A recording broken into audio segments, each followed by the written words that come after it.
¿Qué tal? Buenas noches con todos. Es un honor tenerlos aquí. Yo soy el doctor Brian Granda, médico genetista. Bien, para el día de hoy, aprovechando la coyuntura del mes de febrero, el mes de las enfermedades raras, vamos a tratar en este webinar acerca de las enfermedades raras en la práctica clínica. Y en esta primera parte vamos a hablar de cuándo sospecharlas y derivarlas. Tengan en consideración que aquí el objetivo no es que ustedes salgan unos expertos que dominen más de 7.000 síndromes genéticos que los puedan memorizar, sino que ustedes puedan reconocer esas pequeñas señales que puedan afinar su ojo clínico y de esta manera poder derivar oportunamente a estos pacientes. Bien, eh, con respecto al panorama de las enfermedades raras, se les denomina de esta forma, se les dice enfermedades raras por su frecuencia, ya que menos de 5 personas por cada 10.000 la tienen.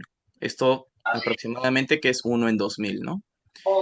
Y en grupo existen identificadas aproximadamente más de 7.000 enfermedades raras, y la gran mayoría, el 80%, va a tener un origen genético. ¿Qué quiere decir esto? Que a través de las pruebas de ADN que se pueden realizar, se puede llegar a un diagnóstico oportuno. Y aquí entra a tallar un término muy importante que es la odisea diagnóstica.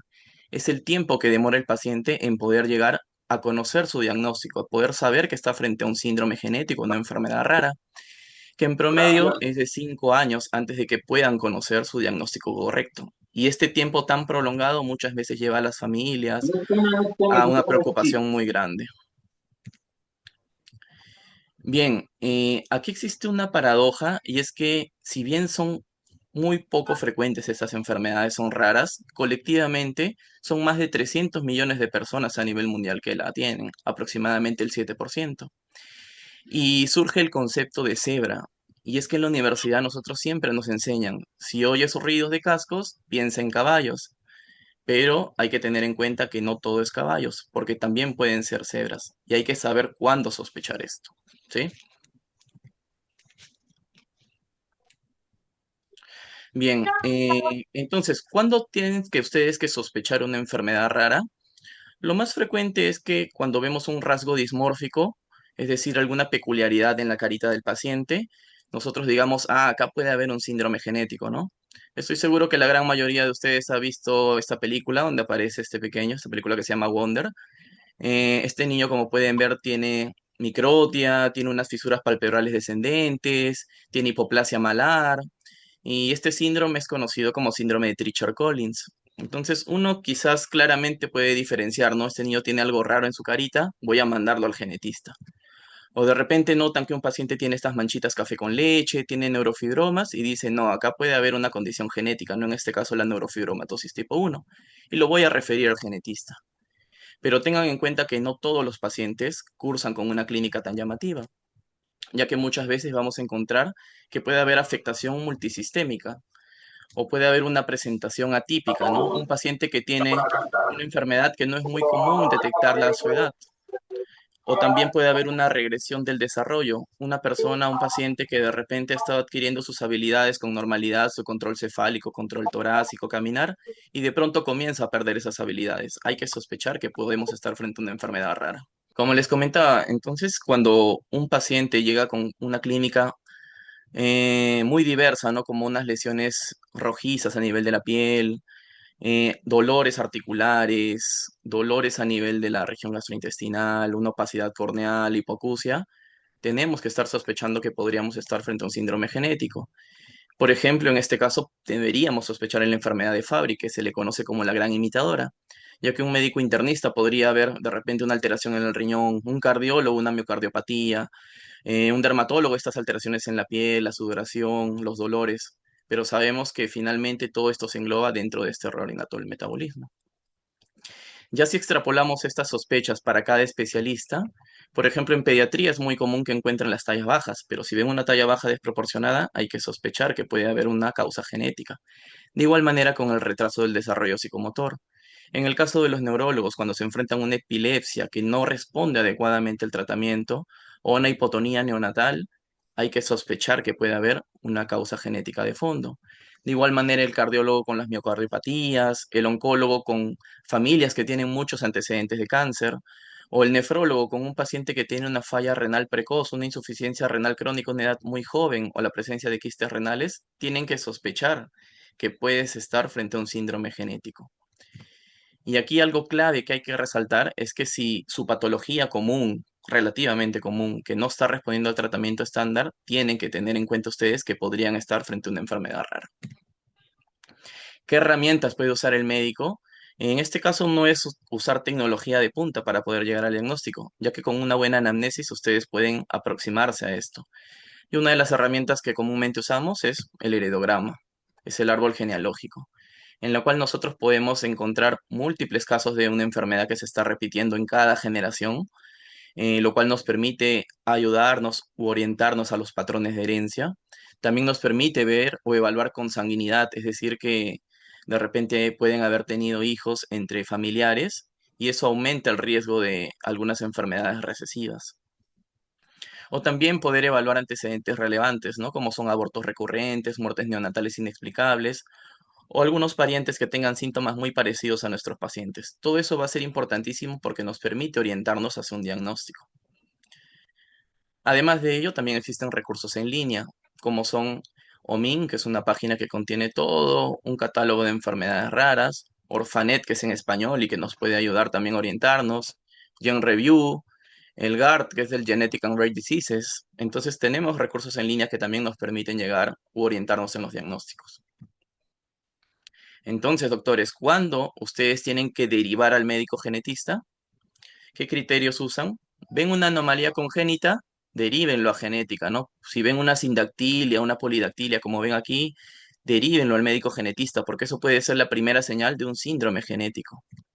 De repente están sospechando de un síndrome genético específico, como en este caso. Ven estas lesiones hiperpigmentadas a nivel de los labios, que puede estar presente en otras regiones de las mucosas, y están sospechando un síndrome de Peutz-Jeghers. Mándenlo a genética, porque hay un alto riesgo de desarrollar cáncer en estos pacientes, y es mejor hacer el diagnóstico oportuno para comenzar con los chequeos preventivos lo más temprano posible.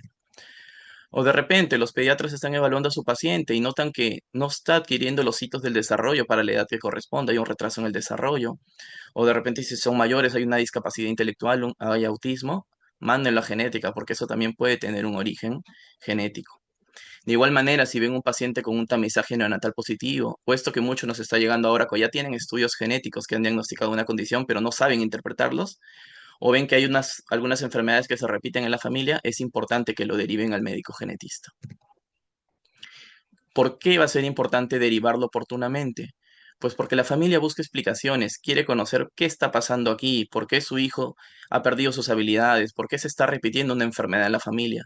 Y es acá donde entra a tallar la asesoría genética a la familia, donde nosotros le podemos explicar cuál fue el origen de todas estas enfermedades, cuál es el riesgo de recurrencia en futuros embarazos y cuáles son los mejores mecanismos de control que podemos llevar para que esto no se repita. En este sentido, para nosotros es fundamental solicitar los estudios genéticos y poder seleccionar el ideal para cada caso. Como bien saben, la gran mayoría conoce este cariotipo, ¿no? El cariotipo te permite ver las alteraciones estructurales y numéricas de los cromosomas, pero actualmente existen muchos más estudios genéticos, como son los estudios de secuenciación, la secuenciación de exoma, secuenciación de genoma, que te permite conocer la secuencia de cada gen y de esta manera poder determinar pequeños cambios en un solo nucleótido o en múltiples de ellos, y así poder confirmar la base genética de nuestra sospecha clínica. Y también tener en cuenta que muchos de estos pacientes pueden tener opciones terapéuticas. Si bien es cierto, son menos del 10% de los casos, pero le podemos brindar esa oportunidad. De esta manera, la genética nos permite que a partir de cada variación de genética, cada variación del ADN propia de cada individuo, podamos diseñar terapias específicas que le permitan mejorar a cada uno de ellos. Es decir, llegar a una medicina personalizada de precisión. Por ello, doctores, aquí va a ser importantísimo la sospecha temprana. Ustedes van a ser fundamentales cuando puedan desarrollar este ojo clínico, decir, este paciente podría tener un síndrome genético, podría tener una enfermedad rara, y así poder evitar el sufrimiento innecesario en las familias. Tengan en cuenta, el diagnóstico no es responsabilidad exclusiva del médico genetista. Ustedes con estos criterios que les he mencionado ya pueden ir sospechando un síndrome genético y es importante que lo deriven a tiempo, ya que esto va a retrasar la odisea diagnóstica. Esto va a evitar que el paciente pase de uno a otro especialista hasta que por fin pueda llegar a un diagnóstico y a un manejo personalizado de su caso. ¿Sí? Y recuerden, doctores, rara es la enfermedad, no el paciente. Muchas gracias por su atención. Gracias por la invitación y espero que todos estén aprovechando esta ponencia del día de hoy del doctor Granda, como siempre, tan brillante y tan claro. Y ahora vamos a hablar acerca de un tema que también es muy importante y que ahora, que probablemente hace 5 o 10 años no veíamos, ¿no? Lo que es la aplicación de inteligencia artificial en enfermedades raras. Específicamente vamos a hablar acerca del diagnóstico clínico. Desde hace algunos años, no es novedad para nadie que empezaron a permitirse o a darse lo que era el uso de ChatGPT, Gemini, Copilot y distintas herramientas. Entonces, ¿quién no ha preguntado? Háblame o hazme un resumen sobre este tema. Pero yendo a algo un poco más académico, la gran duda, y esto podría servirnos en aplicación médica y específicamente en enfermedades raras.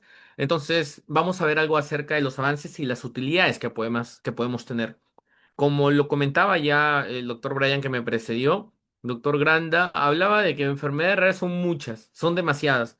Los fenotipos son superpuestos, ¿sí? Existen manifestaciones clínicas similares entre diferentes enfermedades. Puedo tener 100 pacientes con una epilepsia resistentes al tratamiento, epilepsias de aparición temprana y los 100 pacientes pueden tener 100 orígenes distintos, genéticos. Entonces, los fenotipos se superponen. Las manifestaciones multisistémicas pueden ser. Tenemos pacientes que empiezan con falla renal, después hacen falla hepática, después hacen falla medular. ¿Qué pasó? Y van al nefrólogo, van al gastroenterólogo, van al hematólogo y al final en realidad lo vemos por partes cuando en realidad se debería ver como uno solo. Y lo otro es la baja experiencia. Hay una limitada exposición acumulada por especialistas. Este tipo de pacientes no es algo que veamos todos los días. No vamos a ver 20 pacientes con la misma condición genética todos los días. Definitivamente no. Existen pacientes que solamente vemos una vez al año, 2 veces al año, una vez en toda nuestra carrera aquí como genetistas, y esto hace que la experiencia sea limitada. Y aquí ya aparece el primer concepto y lo que necesitamos saber. Que el límite humano, el conocimiento médico tiene un límite que es nuestra propia naturaleza. Es imposible que alguien conozca 7000 diagnósticos diferenciales. Ni los mejores genetistas podrían decir que conocen las 7000 enfermedades genéticas que existen, porque probablemente mañana aparecen otras más y en un año habrán más de 100 más. Es imposible conocerlas todas. Y las relaciones genotipo-fenotipo que van apareciendo. Si ustedes hacen una búsqueda en una de las plataformas, por ejemplo, en OMIN, que comentaba el doctor Granda, ponen FGFR3, el gen que usualmente lo asociamos a condroplasia, tiene más de 15 enfermedades que pueden estar asociadas específicamente a ese gen y pueden seguir apareciendo más y más. Y la literatura científica va creciendo exponencialmente. Lo que aprendimos hace 20 años sobre genética, ya poco o nada nos puede servir para lo que aprendemos ahorita. Y poco o nada nos va a servir para lo que probablemente haya dentro de 20 años en enfermedades genéticas. Entonces, ningún especialista puede recordar todo. Y aquí es donde aparece la inteligencia artificial, que no sustituye la experiencia, sino que aplica la capacidad cognitiva. Entonces, los médicos siempre hemos necesitado apoyo, siempre hemos necesitado herramientas y lo venimos haciendo. No es extraño que un médico busque en Google, que utilice las plataformas como Orphanet, Omin, GenReview, etcétera. La cuestión es que antes era una lista de posibilidades donde uno mismo buscaba y uno mismo tenía que ir seleccionando, viendo qué herramientas le servían más, a qué se adaptaba más su paciente. Sin embargo, ahora hay un razonamiento activo en donde junto con las herramientas que utilizan IA uno puede ir utilizando y uno puede ir buscando diagnósticos. Entonces, aquí también simplemente no es una charla técnica sobre inteligencia artificial, pero sí hay que diferenciar algunas cositas, ¿no? Inteligencia artificial básicamente es una disciplina entera de ciencia de la computación que busca replicar hasta cierto punto lo que es la inteligencia humana, la forma del procesamiento. Lo que nosotros hemos, o lo que usualmente hablamos coloquialmente como IA es básicamente estos sistemas de como unos chatbots que incluyen Cloud, ChatGPT, Copilot, Llama, Gemini, el de su preferencia, que utilizan una parte específica de la IA, que son los Large Language Models, que son los grandes modelos de lenguaje o los modelos de lenguaje amplio o extenso, tiene distintas traducciones. en donde básicamente aprende después de haberlo entrenado con distinta información, aprende a leer, entre comillas, todo lo que es un lenguaje como el de nosotros. Entonces, eso es importante, reconocer que estamos solamente utilizando eso y a eso vamos a enfocarnos el día de hoy. Existen otras herramientas de IA que actualmente se podrían utilizar, pero vamos a hablar específicamente de eso porque quizás es lo que más estamos familiarizados y más reconocemos.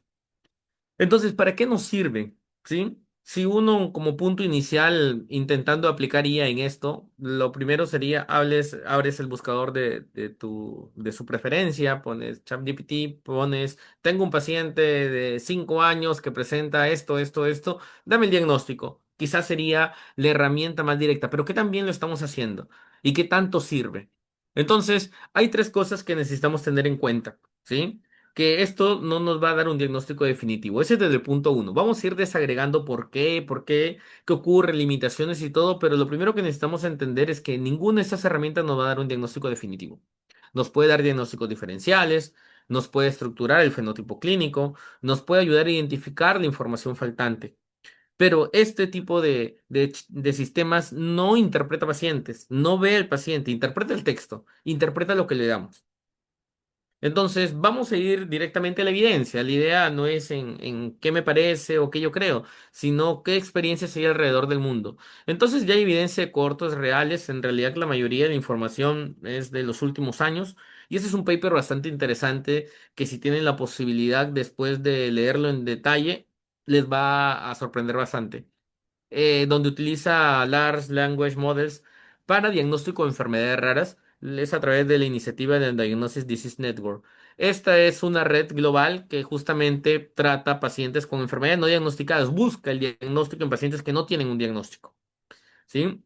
Entonces se hizo un caso con 90 casos reales que obviamente ya tenían su diagnóstico, pero que eran pacientes complejos, ¿sí? Que llegaron aquí al UDN. Entonces, la cuestión es cómo saber si estos sistemas podían acercarse al diagnóstico. Utilizaron dos, básicamente. Y la primera lección es acerca de los prompts. Yo sé que a estas alturas todo el mundo ha escuchado, aunque sea en un TikTok, acerca de un prompt. Entonces, los prompts básicamente son las instrucciones que nos sirven para estos sistemas optimizarlos, ¿sí? Darle indicaciones precisas para enmarcar lo que buscamos. Entonces, miren, este incluso lo ponen, esto está en el paper, tal cual es la imagen que ponen, ¿no? Acerca del prompt. Vemos que damos instrucciones. No es solamente decirle, tengo mi paciente de 5 años que tiene tanto, tanto, dame el diagnóstico. No, sino que es primero darle instrucciones a nuestro sistema de IA en este caso. Dame la información, ¿sí? Teniendo la información que te voy a presentar de un paciente con una enfermedad rara no diagnosticada, dame una lista de los diagnósticos más probables. Y después, obviamente, le indican en este paper, ¿no? Generan hipótesis genéticas, también hipótesis no genéticas. Y miren, y esto es más o menos, y esto es de hecho lo que es un resultado, en donde ponen hipótesis diagnósticas genéticas, le sugieren qué pasos podría ser, y qué hipótesis no, de diagnóstico no genéticos podrían ser. Entonces vemos que simplemente un cambio en el prompt de las indicaciones ya nos puede ir dando resultados más específicos, ¿sí? Y al final la información del paciente. Y esto también está en el suplementario, por si acaso en ese mismo paper lo pueden descargar. Y miren, vemos qué información se le puede dar. Entonces, básicamente hacer un resumen. ¿Por qué? Porque estos sistemas que basados en el LLM pueden leer este tipo de información. Y eso es lo que hay que aprovechar. Entonces se le da la información, una información estructurada. Si yo nada más le doy lo de arriba, por ejemplo, 6 años con una historia de retraso global del desarrollo, hipotonía, dimorfia facial, quizás no está delimitado. En cambio, aquí le da, mientras mayor información y de mejor calidad le demos a nuestro sistema, va a ser mejor. Entonces, y ellos evaluaron, hicieron un score bond le llaman, en donde van del 0 al 5. Mientras mayor sea el puntaje, significa que el diagnóstico, que la IA respondió justamente con un diagnóstico dentro de los diferenciales. Entonces, miren, veamos esto, ¿sí? Como les comento, se comparó lo que son dos LLM, lo que se comparó ChatGPT con Llama de Meta, ¿sí? Y vemos que, miren, en un score 5, es decir, que dentro de lo que se encontró, dentro de las opciones estaba el diagnóstico del paciente, fue más o menos en este rango, alrededor del 13%. Y un diagnóstico diferencial útil, ¿sí? Fue, es decir, 5 y 4 sumaron un 23% en general, ¿sí? Y definitivamente la gran mayoría todavía, digamos, no estaba optimizado. No nos daba una ayuda real. Entonces, desde aquí ya podemos ir viendo algunas cosas que dándole un adecuado prompt y con información clínica, ¿sí? Con información clínica relevante, sí puede empezar a ser útil en aproximadamente la cuarta parte de los casos. ¿Sí? Pero esto es tratando de optimizar. No queda duda de que la IA lo único que va a hacer, de que estos sistemas LLM van a seguir avanzando. Probablemente el rendimiento vaya a ir aumentando, ¿sí? Pero tengan en cuenta que no es simplemente escribir una idea al azar y esperar tener resultados. Y lo otro, que si bien un 23% nos dio un diagnóstico diferencial útil, en un 75% básicamente no nos sirvió. ¿Sí? Entonces, ese es un paper. Hay otro paper también bastante interesante, publicado también por un grupo chino eh, en el año pasado, en octubre recién, en donde se revisaron 158 historias clínicas y evaluaron simplemente 9 enfermedades hematológicas raras. Sí, que tenían estos pacientes. Entonces, se hizo todo lo que es el estudio junto con distintos modelos de LLM y sí, se encontró que había un beneficio significativo. Pero miren, aquí viene algo interesante. Y tenemos que recordar el concepto de que estos sistemas de IA potencian lo que ya tenemos. ¿Sí? Lo que no se tiene simplemente no se va a potenciar. Si vamos a amplificar cero, va a seguir saliendo cero. Entonces, ¿en qué sentido? Que tenemos que en este paper que quienes se beneficiaron más fueron los médicos menos experimentados, pero que tenían una noción acerca de enfermedades hematológicas. En cambio, por ejemplo, los médicos hematólogos que ya tenían experiencia en este tipo de condiciones, simplemente a medida que iban utilizando estos sistemas, simplemente confirmaban. No había una gran diferencia. ¿Sí? Entonces, aquí ya podemos, ojo que todo esto estamos explorando a nivel global todavía cómo podemos aplicarlo, pero vamos viendo hacia dónde podemos orientarlo y tener en cuenta que esto también tiene riesgos, puede introducir sesgos, ¿sí? Una vez que la IA comienza a cometer un error por sobreselecciona o puede tener alucinaciones, le llamamos, donde inventa información que no hay, a veces tiende a repetirla. Entonces, esto también puede llevar a un error.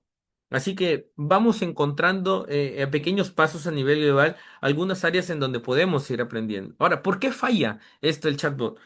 ¿Por qué? Porque hay un conocimiento incompleto. ¿Sí? Hay que recordar que toda esta IA no es que genere el conocimiento desde cero, sino que se entrena debe que recibir un entrenamiento con distintas bases.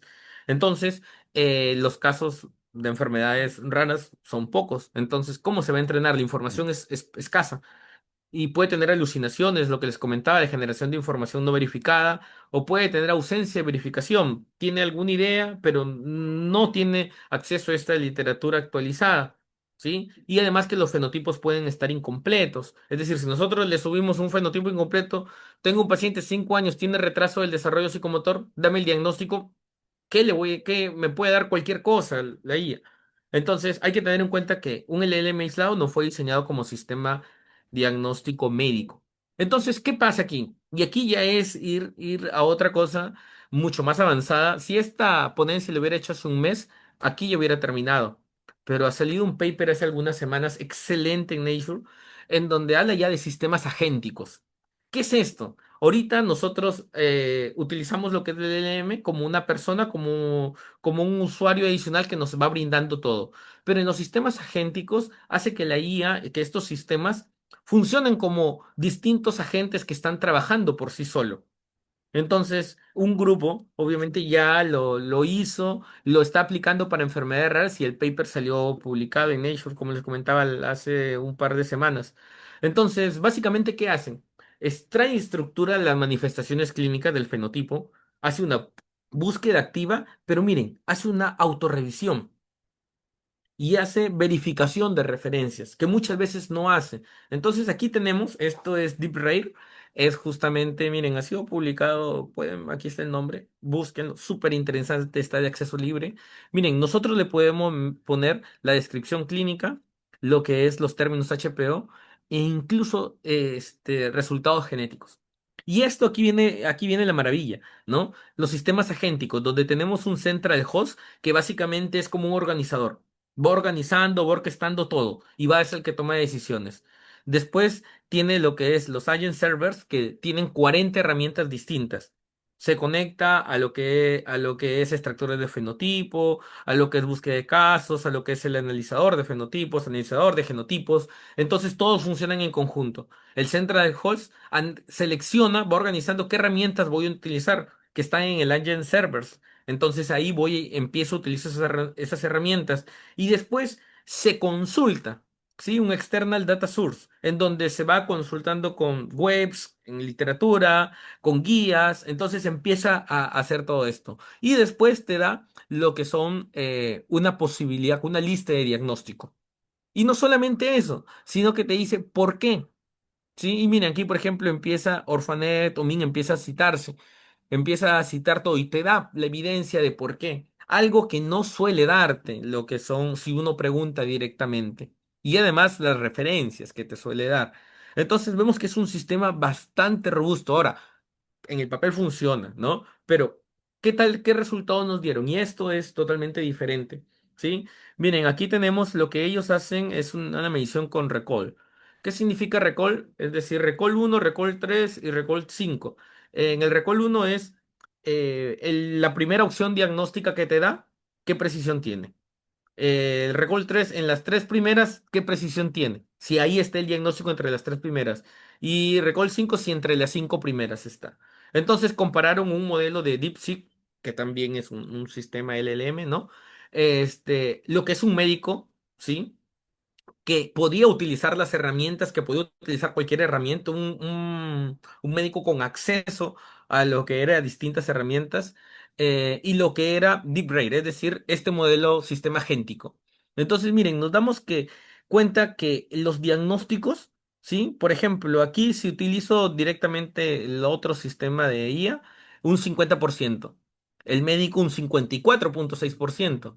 Pero lo que es Bill Rate hasta un 64,4%. Ahora, en Recall 5, hasta un 78,5% de resolución de casos. O sea, entre las cinco primeras opciones te daba el diagnóstico. Ahí estaba. Obviamente tienes que definir y todo. Ahora, eso es teóricamente. Muy bien, se trasladó a hospitales en Tsinghua y en Hunan, en donde lo mismo, ¿no? Solamente médicos, ya médicos, esto es en Real Data, ¿no? En Real World, en donde se ponía solamente utilizando Deep Rare y utilizando Exomizer, que es como una herramienta para análisis genéticos para priorización de variantes genéticas, y un Deep Rare que utilizaba todo, ¿no? Entonces, miran, aquí Deep Rare solamente utilizando HPOs, es decir, la información clínica estandarizada, aún así en el Recall 5 superaba. ¿Sí? Pero miren, cuando ya pasa, ¿sí? Llegamos hasta un 82,1% y es similar a otro hospital, un 81,5% cuando utilizamos todas las herramientas. Entonces, cada vez está avanzando más. Y ahora, no solamente es eso, sino que la tendencia ahora es una guía multimodal para esto. Hacia eso se va. Es decir, ya tenemos lo que es la información para enfermedades raras, pero los pacientes con enfermedades raras pueden venir con distintos síntomas. Entonces, y con distintos análisis. La idea, por ejemplo, sería incluir, aparte del cuadro clínico, incluir la información genética, incluir radiología, exámenes de imágenes, incluir electromiografías, electrocardiogramas. Entonces, poder incluir todo y ahí que nos dio un diagnóstico que definitivamente debería que hacer que mejore todo.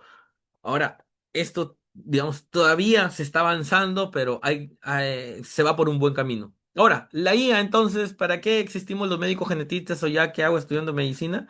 Definitivamente no. El rol del médico sigue estando en enfermedades raras, sigue siendo muy necesario. ¿Por qué? Porque ¿en quién voy a aplicar esto? ¿En qué paciente? Claro, si un paciente viene y me dice que tiene una enfermedad rara, bueno, listo, comienzo todo, ¿no? Ahora, sin embargo, muchas veces un paciente con una enfermedad rara puede venir, digamos, con una fiebre. Fiebres recurrentes, podemos pensar en síndromes autoinflamatorios. Pero otro médico que no está familiarizado con enfermedades raras puede decir, ah, no, tiene su bronquitis a repetición, tiene su faringoamigdalitis a repetición, señora, cuídelo. Entonces, ¿en dónde empezamos? Entonces, la sospecha clínica es insustituible, ¿sí? La primera sospecha clínica. ¿En quiénes sospechamos? Ahí sí o sí necesitamos. Vamos a seguir necesitando médicos que puedan identificar. ¿Sí? Puedan identificar. Para la decisión de pruebas, tengo todo listo, sospeché, pero recuerden que, que estos modelos de IA necesitan exámenes. ¿Qué exámenes les pido? No, a este le comienzo con un ecocardio, EKG, en quiénes pido tomografía, resonancia, cuándo me va a servir y todo esto. ¿Sí? Entonces la decisión de prueba sigue siendo una decisión médica, que la IA nos puede orientar, sí, pero sigue siendo una decisión médica. Y la revelación de casos complejos, también, ¿sí? La decisión de casos complejos también nos va a ayudar bastante, ¿sí?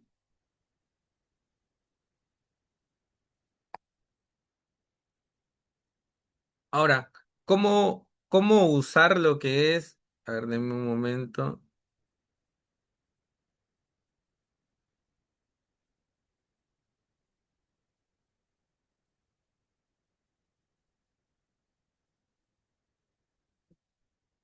Ya. Entonces, cómo usamos los LLM de la mejor manera? La cuestión es, ¿y ahora qué hago, no? A ver, denme un momento, por favor. Ya. Ahora, la cuestión es, ¿qué hago? Muy bien, con la a la fecha actual 2026, ¿de qué me sirve? Entonces, hay que utilizarlos. No existe una guía que nos diga así se utilizan enfermedades raras, por si acaso. ¿Sí? Es en base a la revisión que se va haciendo y a la experiencia clínica que vamos teniendo, que seguro más adelante no me queda duda que habrán guías para esto definitivamente. Pero ahorita, ¿qué podríamos hacer ahorita? ¿Cómo podríamos mañana mismo ir? ¿Sí? Primero, un médico como decisor. Hay que conocer limitaciones. Nuevamente reconocer que la IA amplifica lo que conocemos. Si yo no conozco nada de genética, probablemente va a ir amplificando, en algo de lo que nos dé, puede cometer un error y simplemente nosotros lo asumimos como cierto y vamos a ir trabajando como eso. ¿Sí? Entonces hay que tener bastante cuidado, siempre supervisando, validando, asegurando de que sea correcto. Y lo otro, usarlo como un segundo lector cognitivo, es decir, es un apoyo. Nosotros seguimos siendo los que toman decisiones. Y lo peor que podemos pedir en un sistema LLM en la práctica clínica sería pedir un diagnóstico. ¿Sí? Siempre diferenciales. Recuerden que los mejores porcentajes en todos es cuando, tanto en el sistema BOM que utilizaba UDN en su paper como lo que utilizamos en este paper de hace 2 semanas, es básicamente en que siempre ve un rango de opciones, no te da un diagnóstico definitivo, o el rendimiento es menor. Puede darnos ese diferencial, nos puede dar preguntas faltantes, ¿qué le falta a nuestro paciente para completar el diagnóstico? Y también pruebas confirmatorias. ¿Sí? Entonces, hacia eso vamos. Y lo otro es que no es inteligencia artificial contra médicos, no es que ellos van a sustituirnos, sino que es médicos amplificados, ampliados por inteligencia artificial. Ese es el camino y es un camino inevitable que ya se está haciendo y va a seguir avanzando. Entonces, el mayor riesgo siempre va a ser confiar demasiado. La IA no comprende el sufrimiento, no examina pacientes, no asume responsabilidad clínica. El médico sigue siendo el decisor final. Recordemos eso. Así que por mi parte, señores, ha sido un gusto poder compartirles esta pequeña experiencia. Muchísimas gracias.